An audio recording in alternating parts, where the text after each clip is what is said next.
जो कि हम लोग का दोस्त का एक गिफ्ट आया है, जो कि घर से आया है। घर से मतलब समझ सकते हैं कौन सा घर से आया है। डेबोजिट का आज बर्थडे गर्लफ्रेंड ने दिया है। गर्लफ्रेंड ने दिया है, तो केक भी लाया था। केक वो हम लोग सब मिल बांट के खा लिए। अभी गिफ्ट अनबॉक्सिंग हो रहा है। क्या क्या है देखिए ना गाइस। ओह माय गॉड, बढ़िया। लाइट भी आया है, ये भी है, बोतल भी है, बुरबन भी है। ओ ये मैं ले लिया। बर्बन दिया है। उसका और एक मिस्ट्री बॉक्स है अंदर में। ओह माय गॉड, ये अंदर वाला लगता है कुछ खास है गाइस, इसको भी खोलना पड़ेगा।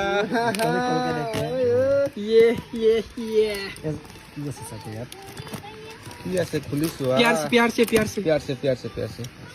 Oh my God,